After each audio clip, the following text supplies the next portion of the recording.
Yeah, yeah. 8.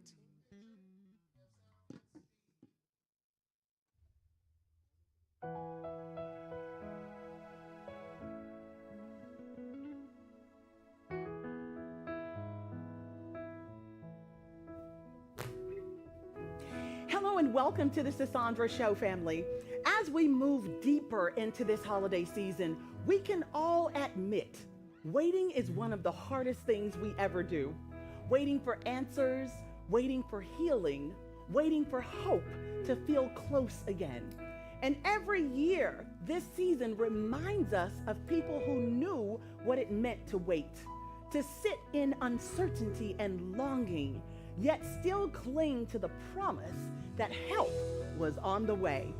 That's the heart of this season, that even in our darkest moments, even when we're battling silently, we are never waiting alone, because hope still draws near, light still breaks through, and Emmanuel, God with us, still finds us exactly where we are. Ladies and gentlemen, would you please put your hands together for the one and only Miss Tiffany Jeffers.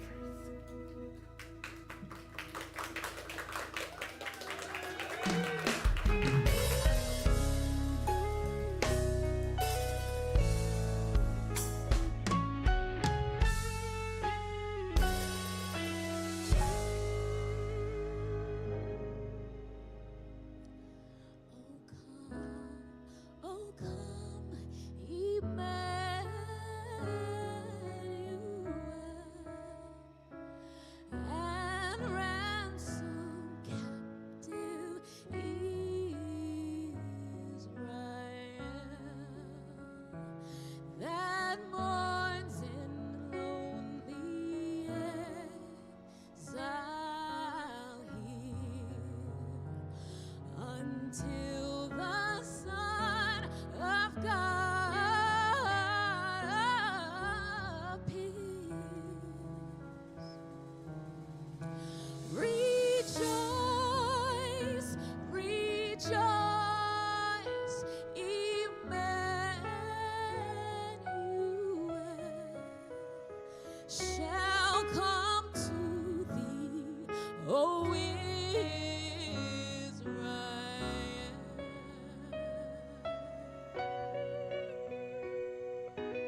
amazing. Thank you so much. Thank you so much. God bless you. Woo! Y'all make some noise. Yeah. Yes. Now, let's keep this show moving. Y'all go ahead and get all comfy and grab your bubbly beverage. Come on. And let's get this show started. Let's get it started. Woo! Family, every now and then we get to sit across from someone whose life is more than a record, more than a title, more than a headline. It's a story of grit, roots, and God-given resilience. Our next guest is a man who carries two nations in his blood, Haitian and American, and represented both with pride. A man who went from winning national Golden Gloves to standing on the Olympic stage to becoming a two-time welterweight world champion. But what people forget is this: none of that came easy. He fought through expectations. He fought through pressure. He fought through losses that shook him and wins that remade him. What made him dangerous in the ring wasn't just his speed or his power. It was his heart, his toughness, his refusal to stay down even when life hit harder than any opponent ever could. He once stood ranked right behind Pacquiao and Mayweather and still remained the same grounded, disciplined, unshakable force he was raised to be. Family, this is not just a fighter. This is a man who survived the climb, survived the criticism, survived the spotlight, and kept on swinging. Help me welcome the legend, the champion, the one and only Mr. Andre Berto. Yes, champ! Hello there. Great. So great to meet you. Thank you for joining me. Please have a seat. Someone say. Come on now. Y'all make some noise. He's in the house. We are so delighted to have you here. I appreciate you guys for having me. Thank you very much. Yes, So ma'am. you had this incredible amateur journey. National Golden Gloves twice, right? Yeah. The World Championships, the Olympics. When you stepped out of that point-based amateur world and into the pros where power, presence, and excitement matter, what changed in your mindset as you shifted into becoming an entertainer as well as a fighter? Just me turning pro at the time, this is something that I've always dreamed of, right? So everything that I seen coming, just mentally in my mind, I've already seen it millions of times. Wow. You know what I mean? Just like even as an amateur. I love I put in a lot of work, of course. I had a great father that definitely pushed me to my limits. If I said I wanted to accomplish something, he made sure. Wow. He made sure I got up every morning and I worked my butt off to try to make it happen. So just me just stepping into the pro ranks, I felt like I was just more than ready for it. I just felt like it was just my destiny at the time. It's destiny. So- You met up with destiny. Yes, ma'am. Oh my goodness. Yes. Come on. That's a fact. Now let's talk about the first loss to Victor Ortiz. Man. God. Fight of the year. Yeah. That wasn't just a match. That was a war. Yeah. When you look back on that night now. Come on. Come on, y'all see Let me this? have a couple. What did it teach you about mental toughness and about handling a world that suddenly had something to say about you? You know the crazy thing about that fight, man? Of course, I come from a small town. What's the name? Polk County. What town? Where's that? Did we not just talk We about just this? got here talking How about in the world did we end up from Polk County? That's crazy. I It's don't even know. amazing, It's right? amazing. Some It's great amazing. things have come out. Oh yeah, we got some good honors out there. We got some. Don't you play with us. We got some real winners out of the county. Out of the county, it was crazy, man. Throughout that process, just me turning pro and coming from Polk County, and I knew I had the talent to just be the best. And I wanted everyone, like I said, I know my name and know who I was. Yes.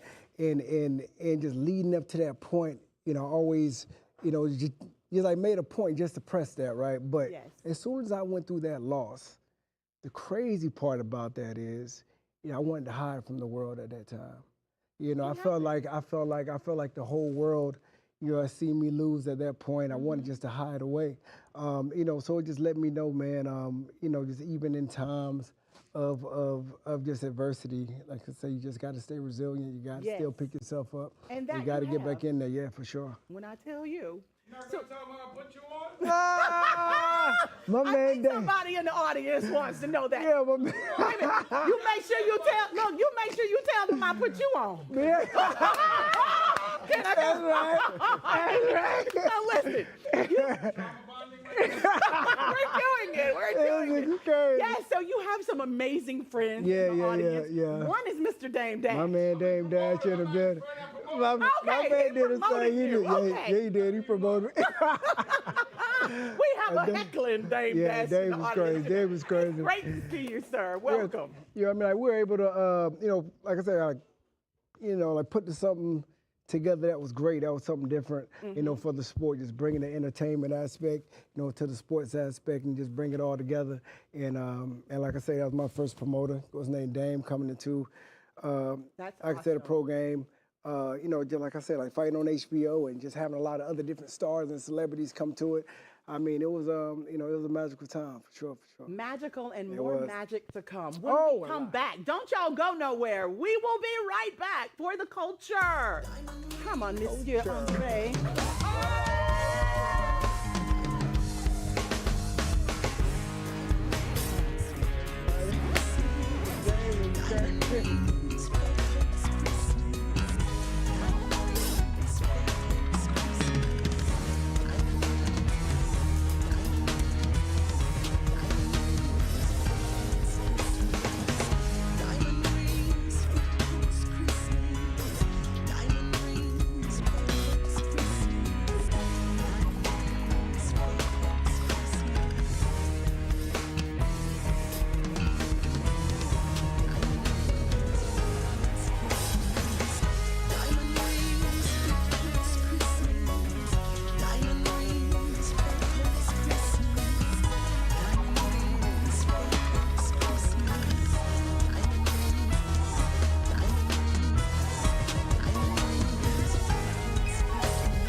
Welcome back to the Sisaundra Show. I'm your host, Sisaundra, and I am sitting here with one of the most amazing boxing champions in history, Mr. Andre Berto. There you go. Indeed, indeed. So listen, we want to jump back into the discussion we were having before we had to go to break. So you shared the ring with Floyd Mayweather Jr.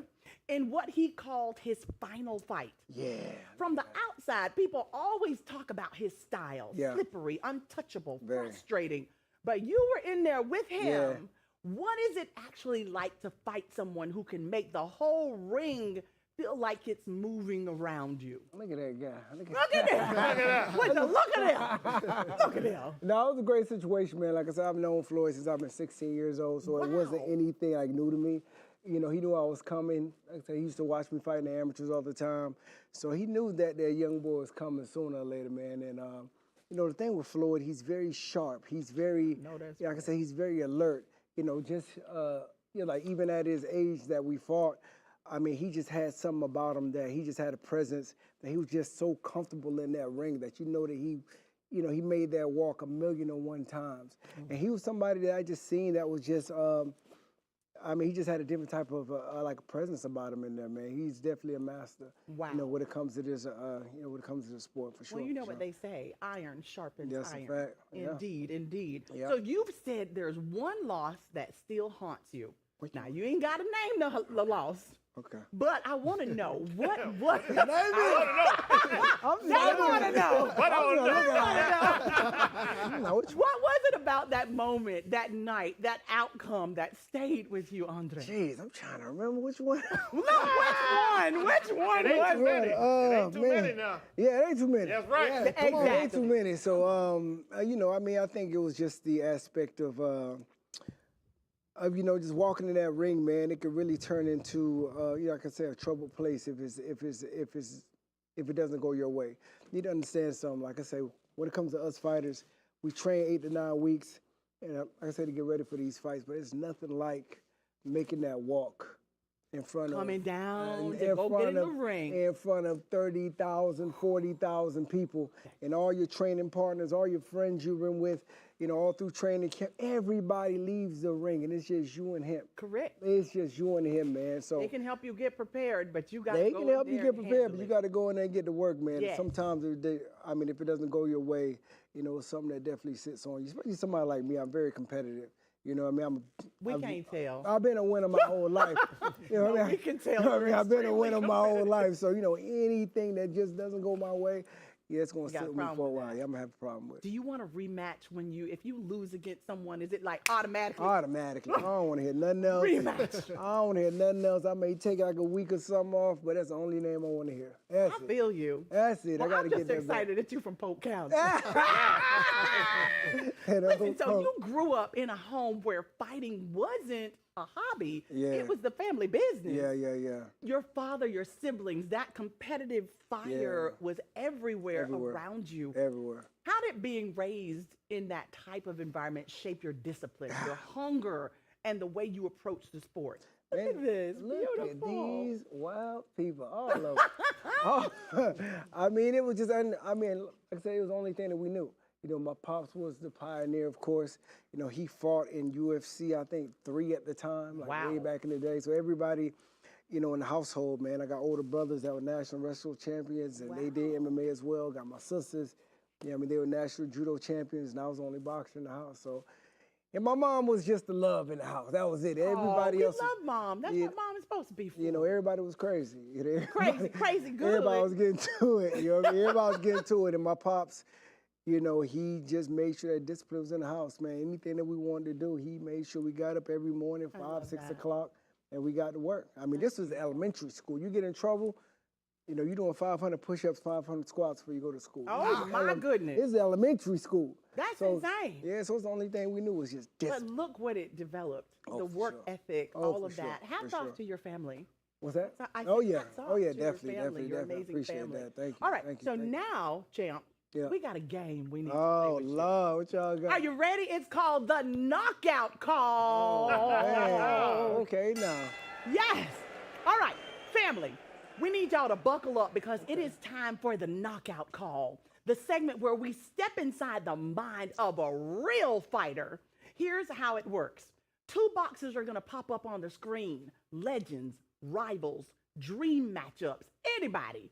And you, champ, have to make the call. Who wins that fight? And tell us why they're going to win the fight. Ooh, okay. No scorecards, no politics, no promoters, just your instincts, your experience, and your fighter's eye.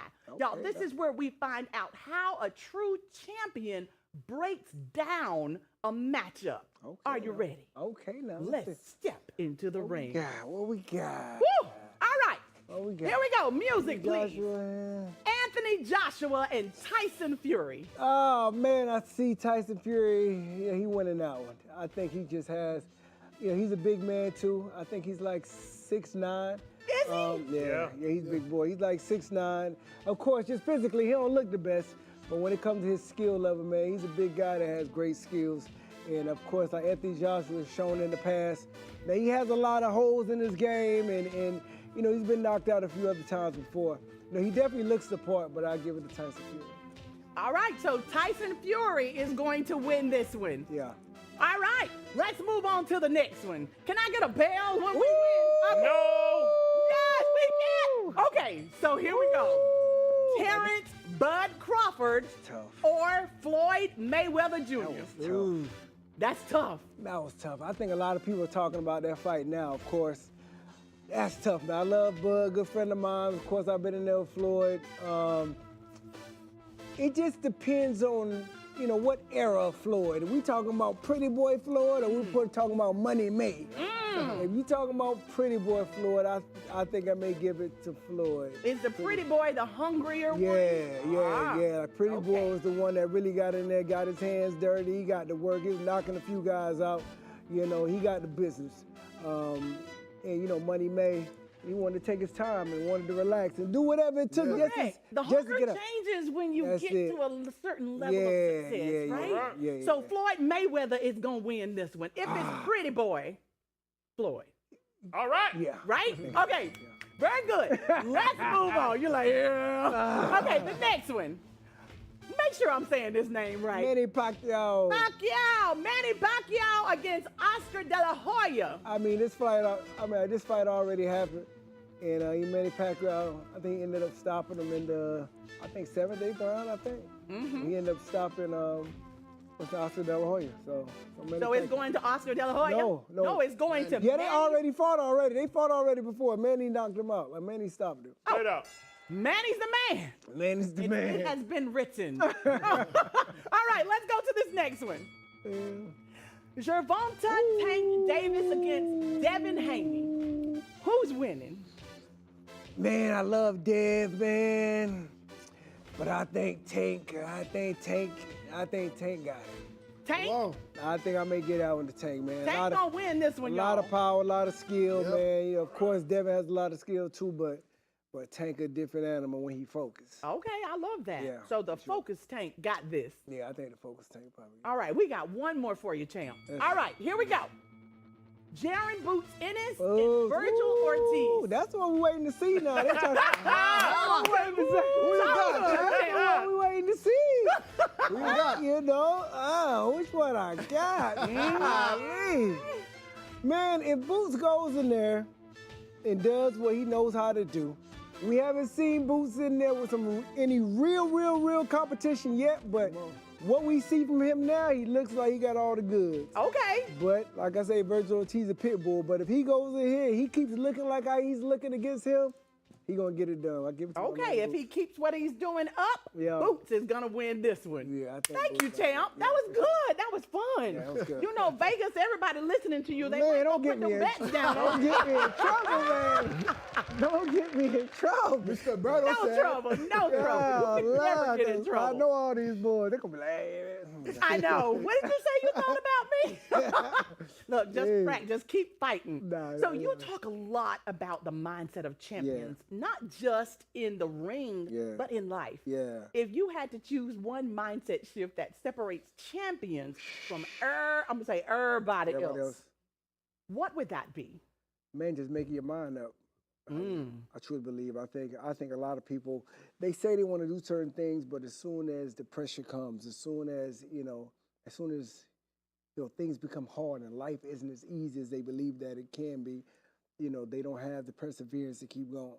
You have to make your mind up that it doesn't matter what happens, doesn't matter how, things go left or it doesn't go as your game plan, you're going to get it done. So like I say for us, we get ready for these fights. We have to mentally, physical part is a small percentage of it. Mentally, we got to make our mind up, saying it doesn't matter what happens. We got to go in there and get it done. I don't care how hard he hits. I don't care how fast he is. It's not going to be enough. It's not enough to knock you out. I'm making my mind up right now. It's going to get done how I need it to get done. I love that. Yeah. You got to make your mind You got to make up. your mind up. I love this. No matter what happens. Now, everybody want to know this. Oh, Lord. There's a buzz about a dirty boxing rematch with Mayweather. Is that something you're genuinely exploring? And what is it about this style, this different format that makes you believe the outcome could look a lot different? Intensity. You know, they definitely asked me about it, but you know, like I said, it's different. It's different. It's different. It's, you know, like I said, it's punching. It's you know, it's elbows. It's you know, it's different type of format. You know, you can't really, like a guy like Mayweather, he's gonna box you, he's gonna run around, he's gonna dip and dodge. In this situation, I'll be able to grab you. You come on now. Sit your ass down. Yes, sir. Period. Point Slow that down. Get in there. You know what I mean? You got to get up in there. None of that running around, dipping, dodging, running your ass. No, come here. Sit it down. You know what I Listen, mean? it's Come been here. such a pleasure hanging out with you. God bless you, Andre Berto. We wish you the best. For the culture. Yes, ma'am. Thank y'all so much. Come on. Now, everybody just scan that QR code at the bottom of your screen.